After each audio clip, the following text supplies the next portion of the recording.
جی دوستو، عاشورے کی نماز یعنی محرم کی 10 تاریخ کو صبح 9، 10، 11 بجے کے آس پاس لوگ نماز پڑھتے ہیں، 4 رکعت نماز، اور اس کی مستقل فضیلت لوگ بیان کرتے ہیں۔ اور جب محرم کا مہینہ آتا ہے تو ایک خاص دعا اور خاص نماز کا وظیفہ اور ویڈیو وائرل ہوتا ہے، اس بارے میں پوسٹ چلتی ہے۔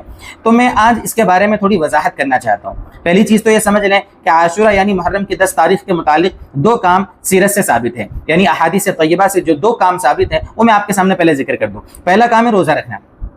10 تاریخ کو رسول اللہ صلی اللہ علیہ وسلم کے زمانے میں محرم کی 10 تاریخ کو روزہ رکھا جاتا تھا۔ چونکہ محرم کا مہینہ یہ حرمت والے مہینے، قابل احترام مہینوں میں سے ایک مہینہ ہے، اس کی حرمت اور اس کا احترام تو خود رسول اللہ صلی اللہ علیہ وسلم کے زمانے میں ثابت تھا، اس لیے 10 محرم کو حضور کے زمانے میں روزہ رکھا جاتا تھا، اس لیے 10 تاریخ کو روزہ رکھیں۔ ویسے حدیث کی روشنی میں یہ بھی ثابت ہے کہ اللہ کے نبی کی چاہت تھی کہ 10 کے ساتھ 9 کو ملا لیں، تو پتہ چلا کہ 10 کے ساتھ 9 کا رکھ لو، یعنی 9 10 کو روزہ رکھو، یا 10 کے ساتھ 11 کو بھی شامل کر لو، 10 11 کا روزہ رکھو۔ دوسرا کام جو ثابت ہے وہ ہے اپنے گھر والوں پر وسعت کرنا، اگرچہ یہ ضعیف حدیث سے ثابت ہے لیکن قابل عمل ہے، کئی بزرگوں نے اس کا تجربہ کیا اور انہوں نے اس کو مجرب پایا، تو یہ 2 کام ثابت ہیں۔ اس کے سوا بہت سارے کام محرم میں بہت سارے ناموں سے الگ الگ فضیلتوں کے ساتھ ہوتے ہیں، لیکن میرے دوستو سیرت سے وہ ثابت نہیں ہے، احادیث سے وہ ثابت نہیں ہے۔ ان میں سے ایک عاشورے کی نماز بھی ہے۔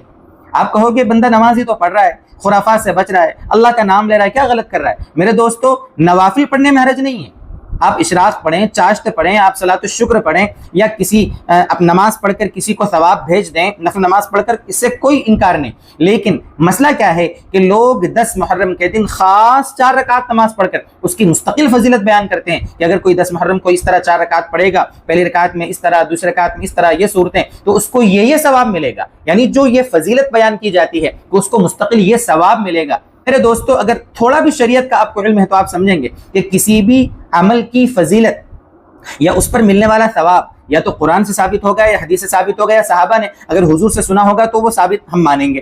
اب آپ کوئی بھی دن کوئی بھی نماز پڑھ کر یہ کہیں کہ اس کی یہ فضیلت ہے اور آپ بیان کرنے لگے تو ہم کیسے اس کو مان لیں گے؟ ہم نماز کا انکار نہیں کر رہے ہیں، لیکن مخصوص فضائل کے ساتھ من گھڑت روایت کے حوالے سے اپنی مرضی سے فضیلت آپ لوگوں کو بیان کرو گے تو ہم اس کو کیسے تسلیم کر لیں گے؟ شریعت کا تھوڑا بہت علم ہم بھی رکھتے ہیں نا میرے دوستو، تو اس لیے آپ اس کو سمجھیں کہ اس دن آپ خاص فضیلت کے ساتھ کوئی نماز نہ پڑھیں، آپ فرض نمازیں پڑھیں، روزانہ پڑھیں نا، کس نے منع کیا؟ ہم نے ایسے بھی لوگوں کو دیکھا ہے میرے دوستو، یہ میں آپ کے سامنے مطلب ٹھوکم ٹھاک بات نہیں کر رہا ہوں، فرض نمازوں کی کوئی فکر نہیں، اور اس دن بڑے اہتمام سے نہا دھو کر کہاں جا رہے ہیں بھائی؟ عاشورے کی نماز پڑھنے جا رہے ہیں۔ آج فجر پڑھی تھی آپ نے؟ نہیں پڑھی تھی۔ تو میرے دوستو اس کو سمجھیں، شریعت کی روح کو سمجھیں، شریعت کے مزاج کو سمجھیں۔ ہم الل ٹپ پرمپرائیں چلی آ رہی ہیں، سنا ہے، ایسا کرتے دیکھا ہے، ان کو شریعت نہ سمجھا کریں، شریعت کو آپ قرآن و حدیث کے پیمانے سے دیکھا کریں۔